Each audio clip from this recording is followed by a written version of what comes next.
Alhamdulillah nahmaduhu wa nasta'inuhu wa nastaghfiruh wa na'udzu billahi min shururi anfusina wa min sayyiati a'malina may yahdihillahu fala mudilla lahu wa may yudlil fala hadiya lahu. Asyhadu an la ilaha illallah wahdahu la syarika lahu wa asyhadu anna Muhammadan abduhu wa rasuluh. Puji syukur bagi Allah, salawat dan salam semoga untuk Rasulullah. Alhamdulillah pada malam ini atas izin Allah kita dipertemukan di dalam forum yang mulia Wilayah Murabi. Mudah-mudahan di forum ini lahir cakrawala baru, pemahaman yang lebih mendalam tentang materi yang akan disampaikan kepada saudara-saudara kita terkait dengan misi yang kita emban. Ada hal yang menarik yang harus kita juga sampaikan. Kalau kita meneliti beberapa literatur yang hari ini muncul sebagai reaksi begitu gencarnya kehidupan ini disuarakan, maka kita akan mendapati banyak buku-buku yang membahas tentang kekhilafan. Nah, kalau kita mempelajari secara utuh, maka sebenarnya kita sebagai manusia itu punya dua fungsi yang utama. Fungsi pertama adalah sebagai khalifah yang dijelaskan di dalam surah 2 ayat ke-30. Dan yang kedua adalah fungsi sebagai abid, sebagai ahli ibadah. Ini yang disampaikan oleh Allah Subhanahu wa taala dalam surah Az-Zariyat surah 51 ayat ke-56. Nah, ternyata kedua fungsi ini oleh para ulama diibaratkan seperti sayap burung. Nah, maka kalau kita ingin atau kalau kita melihat, perhatikan sayap burung itu harus dua supaya dia bisa terbang. Nah, maka kalau kita hanya mengambil saya sebagai manusia hanya ingin beribadah saja, tidak ingin mengambil fungsi sebagai khalifah, itu manusia yang tidak bisa terbang seperti burung, maka fungsi kemanusiaannya tidak lengkap. Nah, maka bersyukur kita yang sudah berada dalam jamaah kekhilafan ini, maka mari kita sempurnakan ibadah. Ya. Jangan mentang-mentang sudah menjadi warga khilafah kemudian ibadahnya jadi tidak sempurna, jadi asal, nggak bisa itu. Ya. Sholatnya tidak bisa otomatis gerakannya, bacaannya otomatis, nggak bisa. Harus kita perbaiki. Tilawahnya nggak bisa nunggak terus, harus kita kelaskan. Ya. Hafalannya harus kita tuntaskan, nggak bisa nunggak. Ya, akhlak di masyarakat kita harus lebih baik karena itu yang dilihat.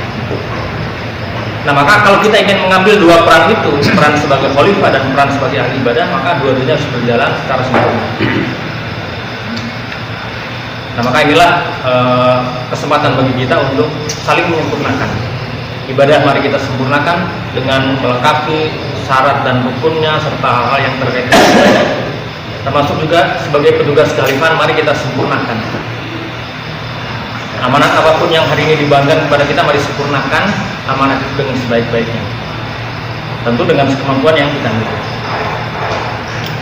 Nah, terkait dengan pembahasan surah Al-Fath ayat ke-18 yang tadi sudah dibacakan, kemudian kita sudah sama-sama mendengar dan sering kita dengar. Nah, sepertinya kalau ini dikaitkan dengan sejarah, maka kita akan coba mengkaitkan turunnya surah dan ayat ini dengan peristiwa yang mengiringinya. Nah, saya akan gambarkan di mana dia.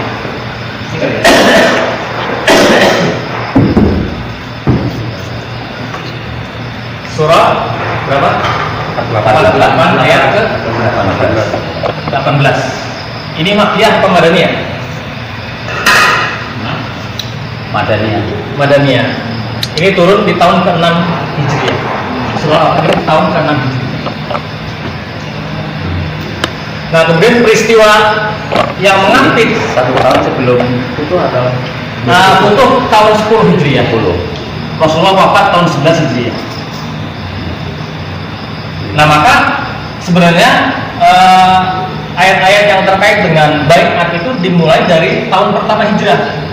Bai'ah Aqabah 1, Bai'ah Aqabah 2. Artinya apa?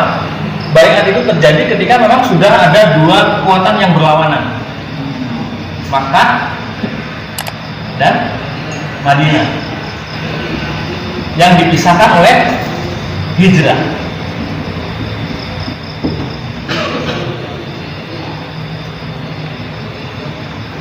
Nah, maka kita akan mendapati dua pembelaan yang berbeda. Ketika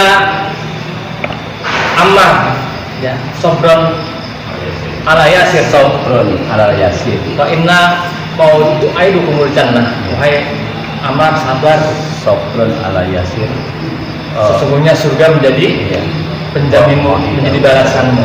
Ini di mana nih? Kepada keluarga Yasir, Rasulullah hanya bilang apa? Sabar.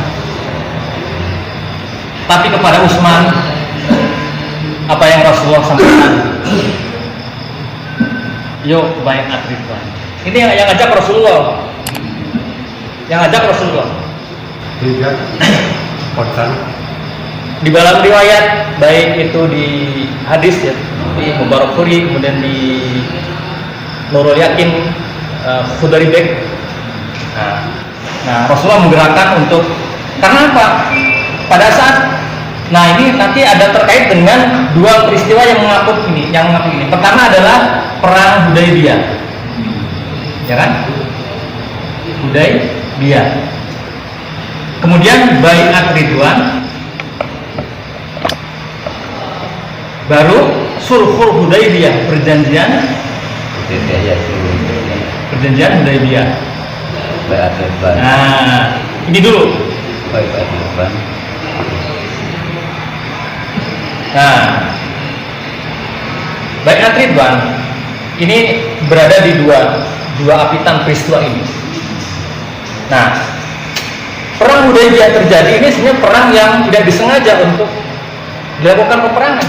Karena Rasulullah SAW di tahun ke-6 ini pernah bermimpi bahwa Rasulullah dan para sahabat mengunjungi Mekah itu dengan aman. Maka Rasulullah berangkat dengan 1.500 orang. Kalau di dalam tarikh itu bila silah, tanpa membawa senjata. Karena emang nggak siap perang. Kalau Ibnu Katsir 1.400 sekitar segitu.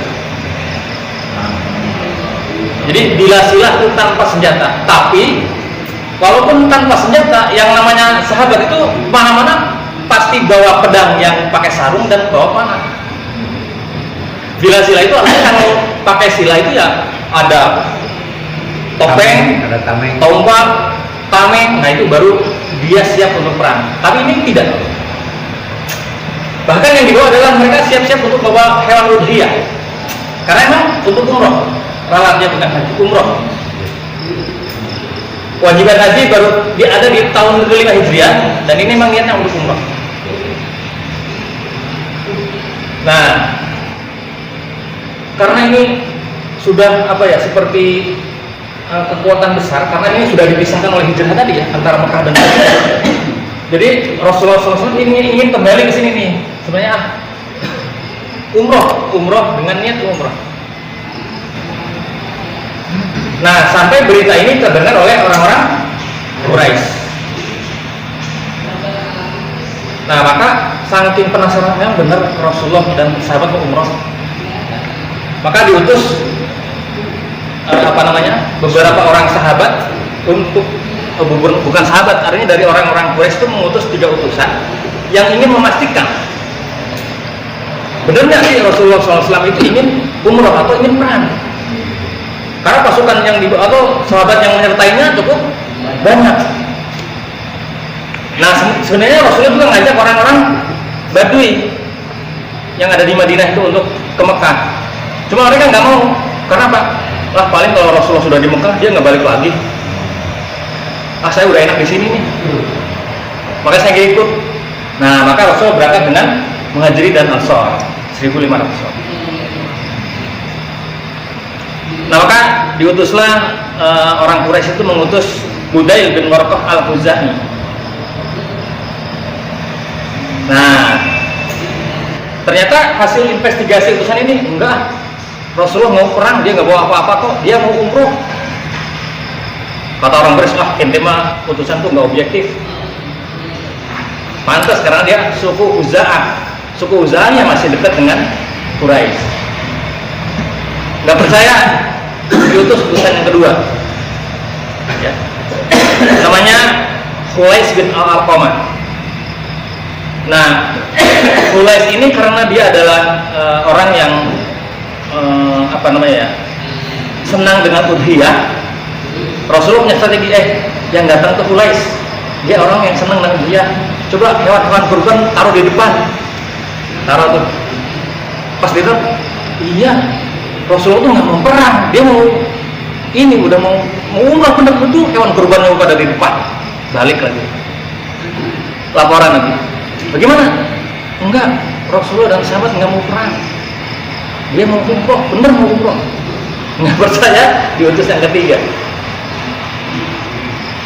Urwah bin Mas'ud As-Saqafi. Nah ini agak objektif, tapi juga tetap akhirnya dia melihat laporan bahwa memang Rasulullah dan para sahabat tidak akan perang.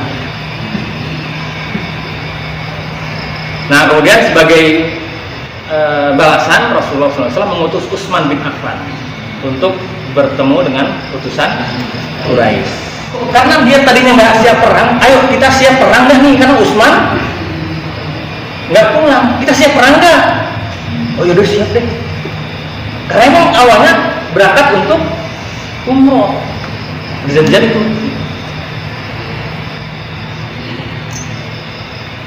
Nah, baru setelah ini terjadi, Utsman dikembalikan. Ini kan tetap berangkat ingin ke Mekah. Nah, dari sana utus beberapa pasukan. Terjadilah pertempuran Hudaybiyah. Nah, pertempuran Hudaybiyah ini pertempuran yang sebenarnya Quraisy sudah kalah mental. Nah, saking gak kuatnya akhirnya ini, yuk gak kuat nih kayaknya kalau gini nih. Walaupun kita siap perang, tapi ternyata mereka punya mental yang kuat. Maka dibuat perjanjian Hudaybiyah. Nah termasuk tadi kedatangan Utsman untuk menuju ke Quraisy itu juga mengabarkan, wahai ahlul Quraisy, wahai kaum muslimin yang di Quraisy, saya mendapatkan kabar dari Rasulullah, butuh sebentar lagi.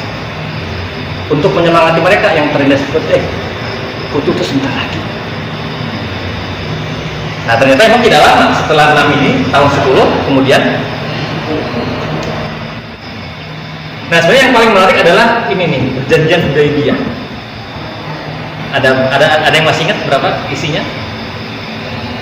Perjanjian Hudaybiyah 4 ya. Cuma yang terkenal adalah masa perjanjiannya 10 tahun. Kemudian orang Madinah yang ke Mekah apa? Nggak boleh dikembaliin ya? Tidak boleh balik lagi. Nggak boleh dikembaliin. Tapi kalau orang Mekah ke Madinah boleh, harus dikembalikan dan segala macam. Tapi ternyata perjanjian itu dilanggar oleh karena adanya persetujuan antara Bani Bakar dan seterusnya. Nah saat itulah kemudian ketika ini ditepati oleh Rasulullah dan mereka melanggar janji, ya akhirnya sudah tidak ada lagi alasan untuk mereka untuk memperpanjang, memperbaharui perjanjian karena mereka sudah melanggar.